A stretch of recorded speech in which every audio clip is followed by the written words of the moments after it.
Hey everyone, it's Infinity Gamer here, and I've just received a box from Corvus Belli, and I want to do something a bit different this time.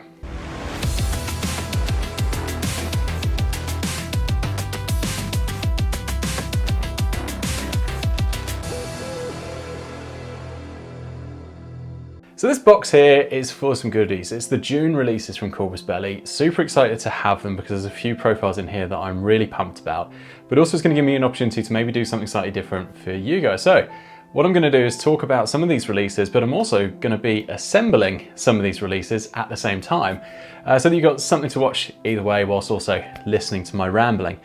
The first unit from these releases that we're going to be talking about is the Stigmata from Nomads. This one here. So this is the tag from Bakunin. It's really cool. I'm going to put it there. Sorry for the messiness. I feel like you are an audience that will be very forgiving of how messy a hobby area can get. This here is the Rumbledome Arena from Battle Kiwi. It is an Aristea arena. I'm using it for non-Aristea purposes at the moment. I've got a little pet project that I'm working on that might never see the light of day. But it's here. I'd love to thank Ollie from Battle Kiwi for letting me borrow this set for filming purposes. But it's going to be here as a backdrop while I talk about the June releases. So we've got the Stigmata from Bakunin is one of them. You can probably see one poking out here that I'm also really excited about.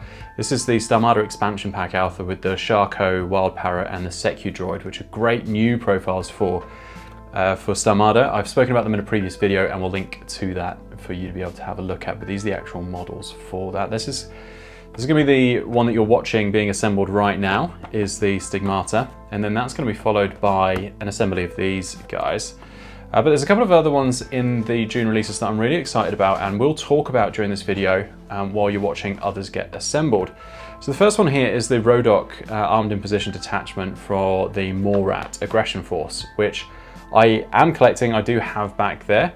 These I'm excited to talk with you about and to go through in more detail. They're nice models. You get three in there: the missile launcher, the submachine gun and the Spitfire. So this really covers off that unit profile quite nicely. Another one that a lot of people will be excited about is the O-Yoroi. Now that is going to be, I'm going to try and phonetically put how it should be pronounced down at the bottom, but these ones with the crazy koalas, this looks really good. I've actually, without trying to give away too much, you can put the eagle-eyed amongst you would have seen here the current version of this miniature floating around the place. Thank you so much, Bryn, for letting me borrow this momentarily. This one looks visually like really quite different. It's a lot chunkier, it's a lot bigger. This one I always quite liked because of its spindliness, and it kind of looked elegant and almost Eldari, which I know is a horrific thing to be saying on this channel, but this beefs things up a little bit. I think I've got lying around here maybe the crazy koalas, the current version of those. I can't see that. Here they are. Crazy koalas. These ones I actually quite like. Or this actually look more like fast pandas, but I like the fact that they've got like little plumes of smoke coming out of them. These ones actually look like koalas, which is great. Odd, obviously, because JSA, very far from Pan-Oceania, which has its roots in Australia, where the koala is pretty much the national symbol, isn't it? And then we've got the patches, the structural response team. I love the models for these. I am collecting Ariadna to a degree. It's one of those things where I kind of like it. I loved Cosmoflot, and so they've got there's a few of them in the cupboard over there. But I don't know if I'm actually going to play them or not. But the models here is a prime example of what keeps attracting me to Ariadna. Is a lot of the new releases look so good. So we're going to talk about these as well. Let's put them there. And we'll talk about the Stigmata as the very first thing while you're watching it being assembled there. So this is a cool profile. The model is excellent. It is in Cyocast. So you would have seen a previous video I did reviewing the new Unicool. Is it PVC? It's kind of a different blend to the Cyocast. But the Unicool one, I absolutely love it. I saw the Marut and the Hakislam model, whose name escapes me right now. But the detail is phenomenal. Coming back to thermoplastic, I don't mind it, but now that I've seen Unicool, I can see how much better it kind of could be. But on this size model, the thermoplastic, the Cyocast and the Unicool are very comparative, because at this scale, the thermoplastic does really well with the detail. It's only when you get down to like S2 that the Unicool is so much better than this thermoplastic actually could be. And so this is still playing within the thermoplastic's wheelhouse of the slightly larger units. Only a small amount of cleanup really needed. There was very minimal confusion as to what needed to be removed or what needed to stay. As per usual, just using an X-Acto knife to clean up a whole bunch of the excess or just tidying up some of the details a little bit. Really easy, and because it's so soft, it's super easy to do. You do have to be careful. So like on that ring, which you'll see when I get to that, you just got to be careful to not lose some of that detail and make sure you get the angles correctly. I will talk about probably out of sync of when it actually happens, but there is going to be a bit later on, which I might just cut to show you, and then you can see it in actual time when I get to there, where there's like part of the leg, which is a really smooth surface. There was a little bit there that I had to try and get rid of. It looked like there was like a shut line, and I got as far as I could on the X-Acto knife, and then I don't have the sanding paper required to like really take that curved edge and give it the attention it needs. So that's not going to be 100% perfect, which is going to bug me slightly. But that's also just down to me not having the right tools to do that. But let's talk about the Stigmata while I'm assembling it and going through that, the profile itself and what you compare it with within Bakunin and where I see its wheelhouse really sitting. There's a couple of really excellent bits. So talking about the profile like straight up as it is before we then look at where it could receive extra bonuses or where it could complement another unit nicely or have another complement it with the synergies available. The Stigmata is lovely. From a points perspective, it's only 58 points, which is really nice and cheap for something that is relatively durable and can also output quite a lot of firepower, which when I've been building lists for Bakunin is nice because some of the things I want to take are quite expensive. They don't seem to have like huge amounts of cheap warbandy units that I can fill in there. There's always not enough points for what I want to be doing. So the fact that this is low cost means that there stands a chance of me being able to take this quite a bit, whilst also then having a lot of the like the Reverend Moira's and the core, like the moderator fire team potentially, or the Reverend's fire team, still doing a pure core link. It's got some things that I really love, and especially from a tags perspective. The movement, 6'4", relatively standard-ish for a tag. CC 20, nice. It's nice that if it gets locked down into CC, it's going to be doing quite well. And it's got an EM CC weapon, which is beautiful because it means that if you get it in with a heavy infantry, another tag, what EM is going to do is negate a lot of the bonuses that you get. So rattling this off the top of my head for anyone who's new and hasn't faced EM before, EM is 2 saves on your BTS with your BTS halved. If a heavy infantry or a tag fails the EM save, then it goes into an immobilized, isolated state. I really shouldn't try and do this off the top of my head. Look up the EM rules because it's really bad for heavy infantry and tags. It's not great for anyone else, especially when it's on a CC 20 unit that has a pH of 14. So it's CC, and the damage that's going to come from CC is going to be bad enough to take out a normal trooper. But then if you end up in a situation that you typically don't want to be in, which is against something else that has good CC, I mean, that's not going to be fully negated because it doesn't have natural born warrior or anything like that, but it's got the armor to counter that. But if you're doing it with a heavy infantry or doing it with the tag, you've got a weapon that tags and heavy infantries don't love facing. So that's excellent. So the CC's excellent there. We've also got BS13, which is goodish. It's not as good as some tags, but then the points aren't anywhere near those tags, so that's very fair. And then we've got Whip 13, which is fine. Armor 6, or PH 14, not that that matters for a lot of the things where PH is important apart from damage in this regard. Armor 6, BTS 6, so those are very good defensive stat lines, especially with how easy it is to get tags into cover, and especially an S6 tag is obviously slightly easier than the S7 tags that are out there. Structure 3, very good. AVA 2, that's going to play when we look at the fire team sections in a second. Equipment, a hacking device on a tag. I love this, I really love this, and I probably love this too much because I love tags for being shooty and just really good direct action units. You know, you take them into fight to stand there, take and tank hits. And then you've got something here which is hacking, where you kind of have that extra layer of complexity where it could be, oh, you know, are you going to come and shoot me because that's what you do? Are you going to come and CC me because this has really good CC abilities? Are you going to hack me because why not? It's going to make it possible for you to have really bad ARO interactions for your opponent where anything you choose is going to be bad. And if they choose to try and defend against any of them, you've got an alternative there that's just as bad that they can't then defend against. For example, you know, if you're in the hacking area of something, but you are also potentially in line of fire, are you going to be laying a heavy flamethrower with +1 burst? Maybe. Are you going to be hacking? Maybe. Like there's a couple of options here where it's just like, given the right situations, and if you set this up well yourself, it's not going to be fun for your opponent. Then and that's got the upgrade for Carbonite with +2 damage. So again, when you're in situations against heavy infantry, which Carbonite like lends itself towards and tags, this is basically the big rock that your opponent has that it's probably relying on to do most of the damage. You can have this go against it and just go, well, what are you going to do? Like, chances are their heavy infantry or their tag is probably good at one thing.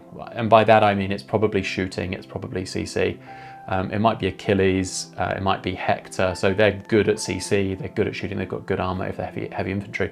This is kind of like, I can match you in those sorts of areas. Like, it's going to probably be like a dice off if I'm doing this in the engagements that I want.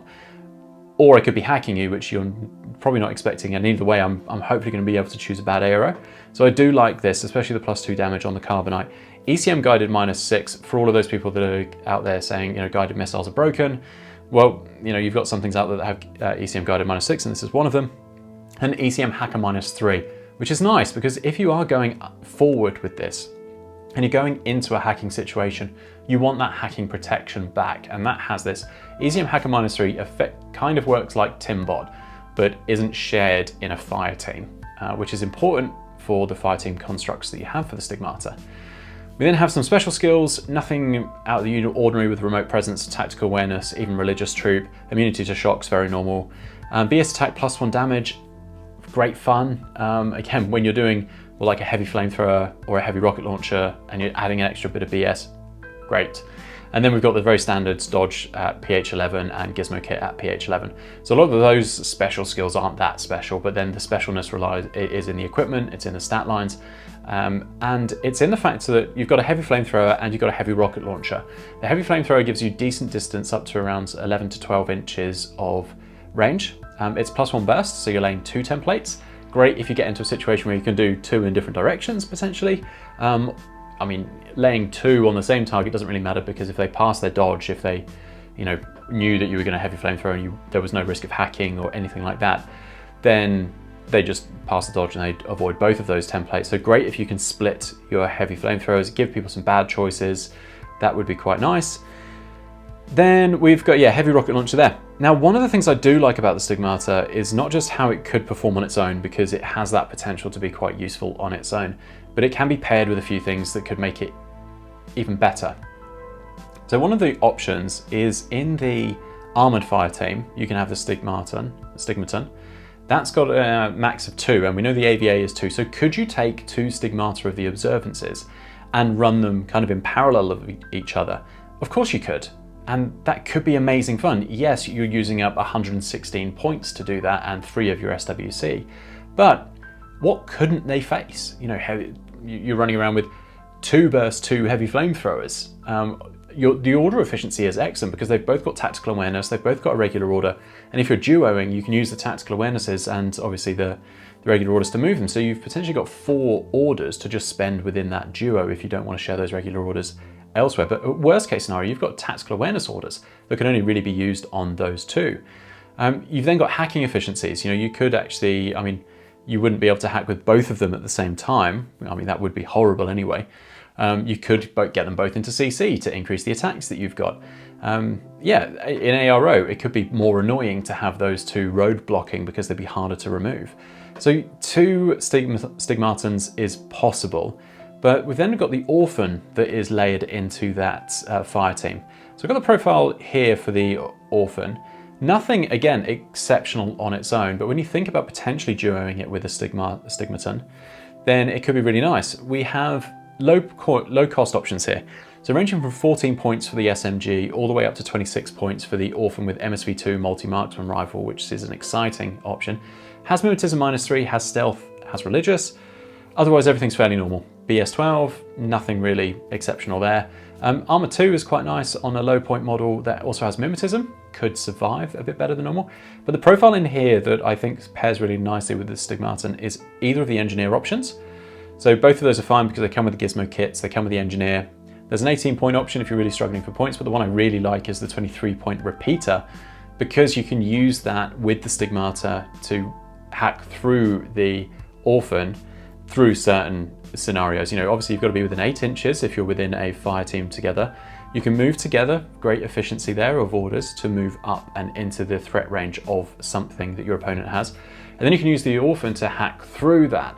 And then knowing that if the opponent in their active turn is trying to hack through your Orphan because it's a repeater, you've got the -3 for going through a repeater, and then you've got the -3 ECM hacking on your Stigmata. So you potentially got a lot of protection there. If you're just going to throw the Orphan forward, if you're going hacker versus hacker, you could do that. The other thing that you've got to think about with the Orphan is that if you keep that within a good range of your Stigmata, it is acting as a repeater still. So if another hacker gets within 8 to try and take down the Stigmata, you might be able to bring your other hackers into play. And Bakunin is a faction that has a lot of hacking options available to it. Zoe and Pywell, obviously really popular within Bakunin and most of Nomads. They've got the upgrade to 0 pain, they've got hacking devices, they've also got a Gizmo Kit +1 burst. Now that's the thing that I was talking about with the Orphan, is that it brings the Gizmo Kit in so that you can repair the Stigmata if it goes into a state that you don't like. If it gets damaged, then you've got a little repair buddy that goes alongside it. But if you've got Zoe and Pywell on the table as well to improve your hacking capabilities, you're bringing Gizmo Kit +1 burst on Zoe anyway, which is going to be useful. Now, it depends on whether you're taking the FTO version, if you want to run her in a fire team, because there's options there, or if you're just taking standalone with Pywell. Again, Pywell's then a good option because then that's a repeater. Mimetism -6 to, again, do the sort of thing I'm talking about doing with the Stigmatan. Sorry, I think I struggle because on the profile, it's called Stigmata of the Observance, and in the fire teams, it's Stigmatan, and then here on the box, it's a Stigmata. So I'm just going to call it Stigmata, I think, from now on, just to stop myself from getting confused.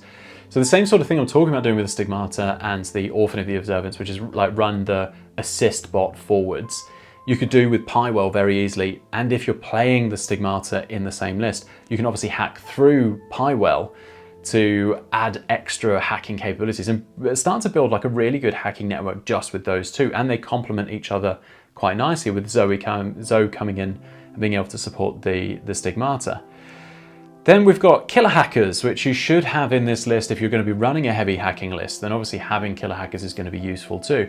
You've got initiated observance, that's an option there. You've got some prowlers, you've got zeros. Zeros are a great option for the killer hacking device, just because they've got the infiltration, the mimetism. They've also got camouflage, but the downside there being, in order to come out and hack, you've got to break your hidden deployment or you've got to break your camouflage. So that gives the game away slightly, which is why I might lean more towards the Reverent Custodia and the Initiated Observant, because they're probably out and about already, open information.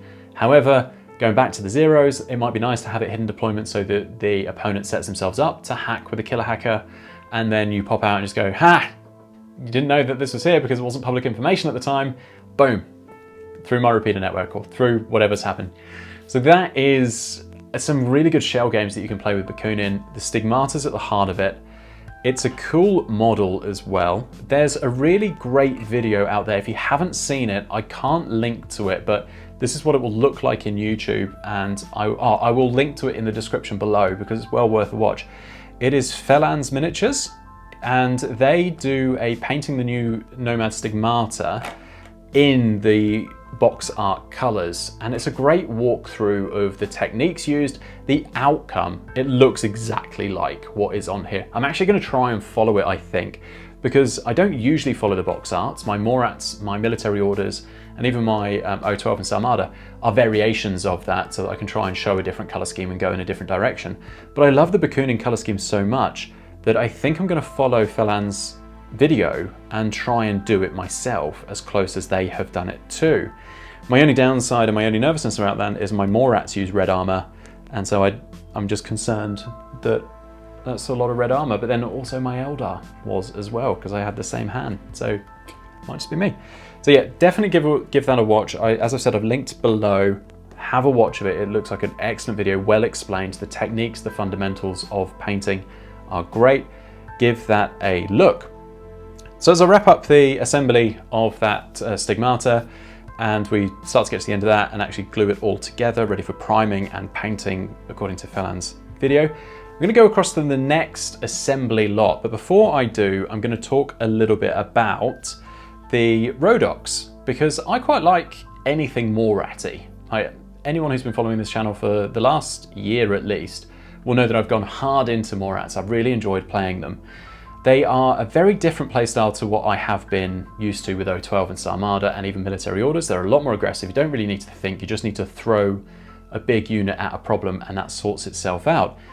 But then I'm excited to be playing Bakunin for those layers and that complexity. So the Rodoks, which are these ones here as part of the June releases, I haven't used them in a lot of my lists because I've just found my, I'm going to say niche, but I haven't. I found my favorite crutch models and I just lean on them.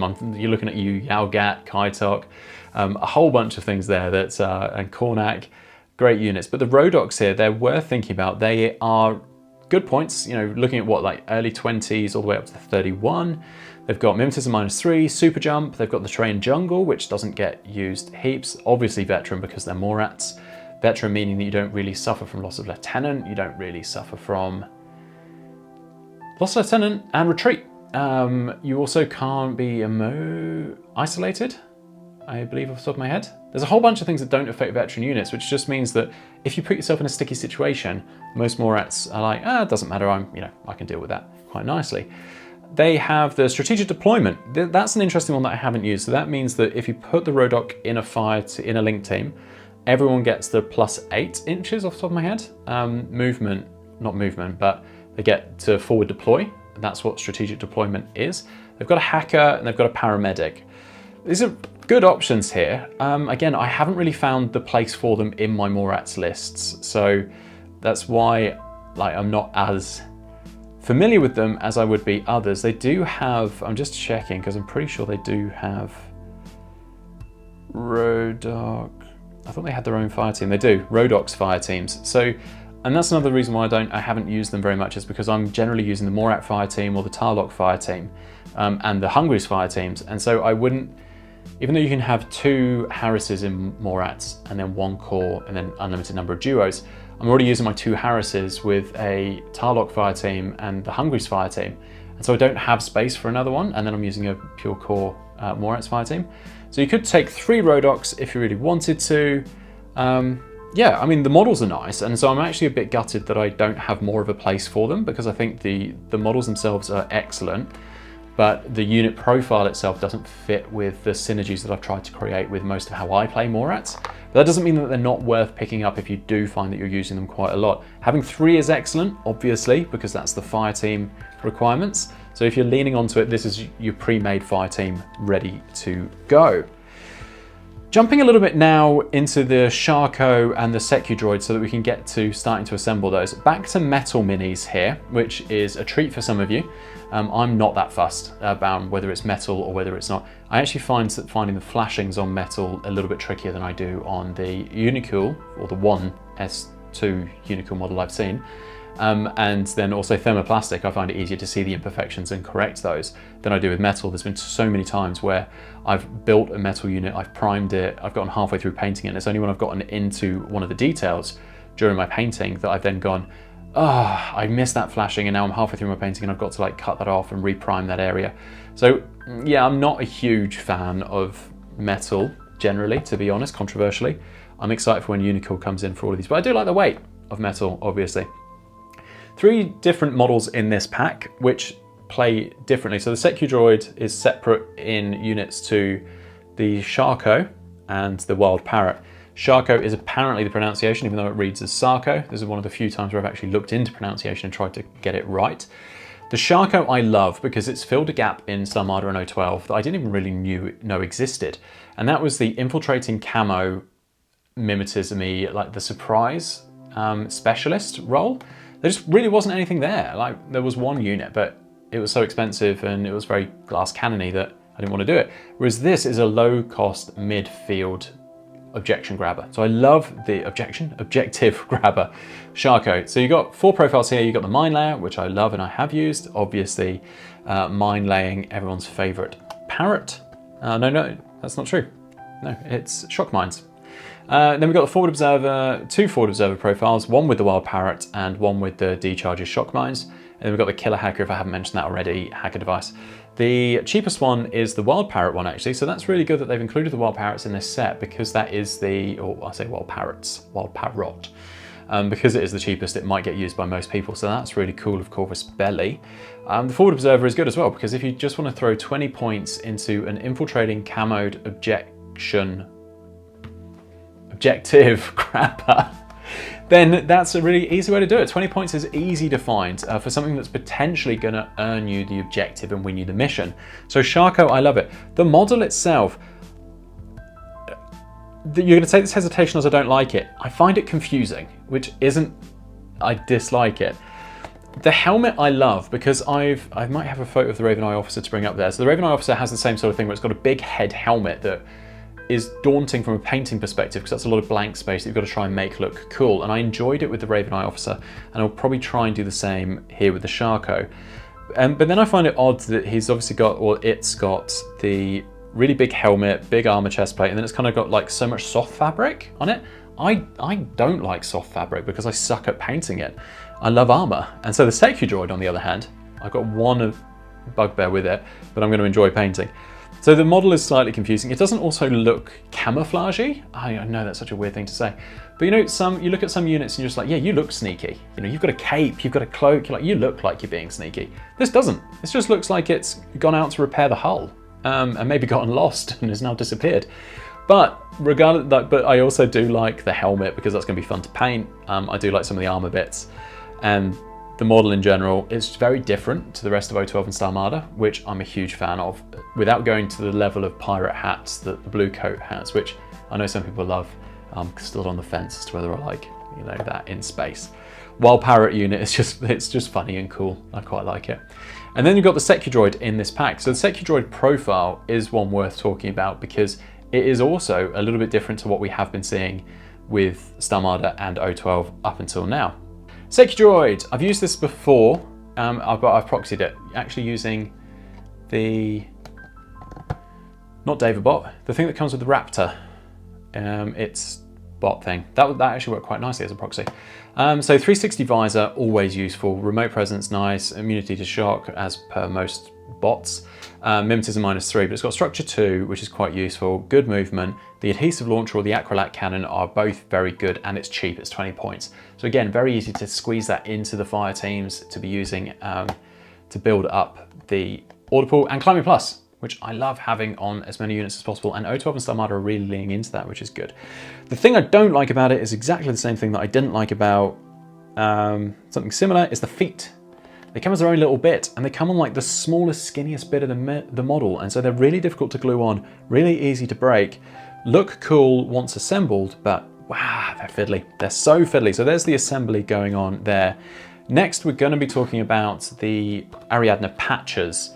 So I'm just going to bring those up. I'm going to do we're just going to go into vanilla, which I know is, I think that's all they go in. I'm surprised they don't do Cosmoflot. Are they Cosmoflot as well? You can tell that I don't use Ariadne as much as I should, but as I have said, I do love the idea of Ariadne, and so I want to be using them more, and models like this don't help. Whenever I go through the phase of like, I really need to just focus on one or two armies, and I just need to focus on them, learn them a lot better, get really good at them, I then see models like this and go, do you know what I could probably do with just another faction, another army? What's one more gonna hurt? And then I don't learn anything about them and I don't play them because something else comes along, and Corvus Belli are really good at releasing something every 6 months to a year that I then really want, like Bakunin. Thank you, I didn't know I wanted that. Same with military orders, I didn't know I wanted that. And then it comes along. Patches, what have we got here? So we've got some, 2 states, which is quite funky. So just normal state, structural response team. I see this a fair amount in Ariadne, and I think that's why I get drawn to it as well, is because the idea of something being battle ravaged and changing profile is actually quite cool. So courage, dodge +1 inch. Has it got like jetpacks in its feet or something? How is something this chonky dodging an extra inch? Then we've got immunity to continuous damage, annoying if you're facing flamethrowers, or if you're trying to get rid of them with flamethrowers. Sorry, Stigmata, that's not gonna help. So the armor doing a really good job of protecting against continuous damage there. Then we've got immunity to shock, which is nice because it's heavy infantry, but it's only 1 wound, which you don't always see. Specialist Operative, that's really cool. Terrain 0G, Transmutation obviously, and Climbing Plus.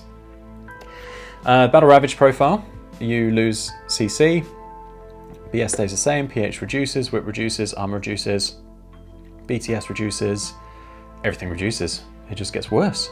But what does it gain instead? Well, it loses its dodge, retains its immunity, continuous damage, remains a Specialist Operative obviously, and remains Climbing Plus. So it doesn't lose a whole heap actually when it gets to Battle Ravaged, which is not bad. Then you've got two profiles, 22 and 27 points, Vulcan Shotgun with +1 burst and Outclak Cannon, which is good for getting into the middle of something.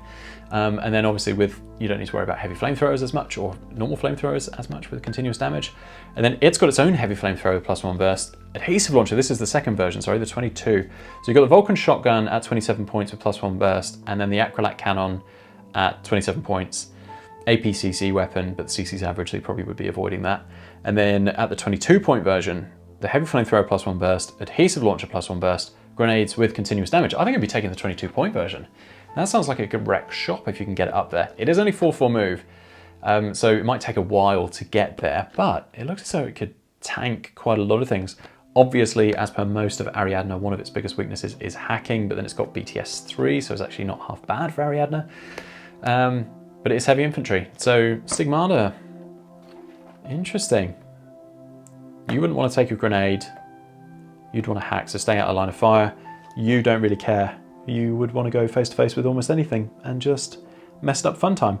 We've got the Vulcan Shotgun version and the heavy flamethrower version. So even if you're only taking one, at least you could be, what you see is what you get for that. Still assembling the Sarko and the Sekudroid. And so we've just got the O-Yoroi, which is not so fun to say, but is cool to hold. So JSA, is this the only unique sectorial tag? Probably not, but it's definitely the only one that springs to mind for me, which doesn't mean a lot because I don't play this faction ever. And actually I'd only really seen the model down there. Love the Crazy Koala models. I'd be tempted just for painting this because the detail looks brilliant. Who doesn't love a giant robotic samurai sword wielding tag with a giant gun? Profile wise, obviously the profile isn't going to change a huge amount to the current version of that unit, but nice to see JSA getting a bit of love in terms of new sculpts of what they've got.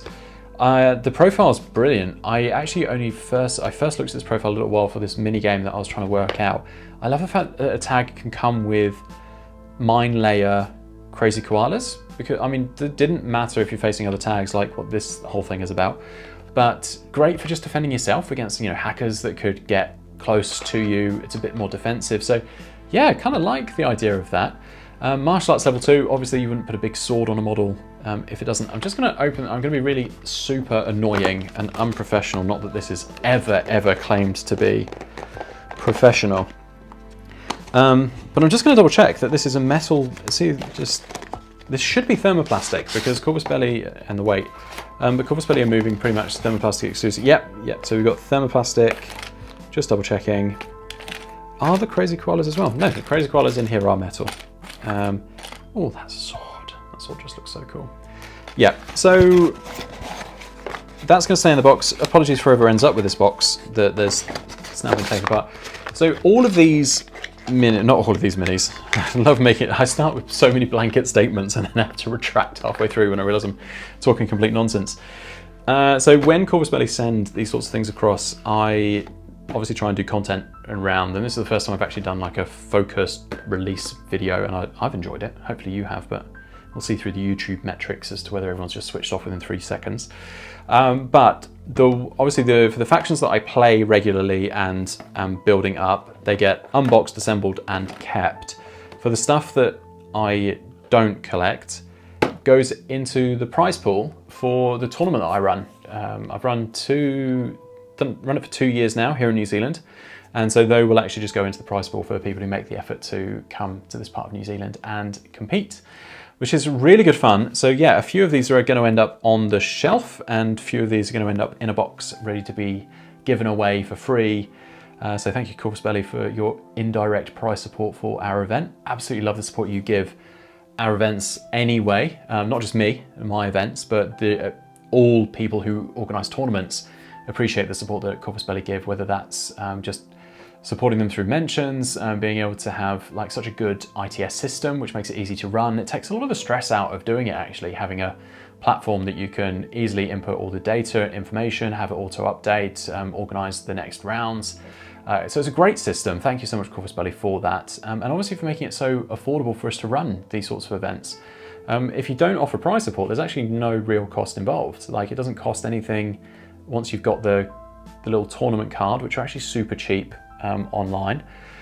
You know, so you don't necessarily have to charge an entry fee. You don't, if you haven't invested that much money. Most of us, and me particularly, when I run a tournament, the reason I'm charging the fee is to cover the things that I've had to pay for that haven't been given to me for free. So the venue, for example, unfortunately, they don't let me use that venue out of the goodness of their hearts. They make money off it, and then I have to pay them. And so a lot of the ticket cost actually goes towards that. If I'm lucky, the ticketing costs covers around half of the venue costs, but you don't do it to make money. You do it so that you can get a whole bunch of like-minded people together in a room and have them beat you in new and interesting ways. So some of this will go towards that, so that people walk away with something. Thank you so much, Corvus Belli, for sending these across to give me a chance to focus on them, learn a bit more about the models, and assemble a couple of them myself. Thank you, Falan, for doing the instructional video on how to paint the Stigmata. Thank you to you guys for lasting this long and watching as much of the video as you have. Hopefully you found it enjoyable, and I appreciate your comments, jumping in for any corrections on mistakes that I've made around talking about any of these profiles, any other synergies that you've seen that could work quite nicely. Obviously talked about the Stigmata, the Stigmata units I have used, they synergize quite well with the pure core and also just on their own. Rodoks. Really glad to have you along on this journey. Thank you so much for supporting the channel, and I will be back soon with another video.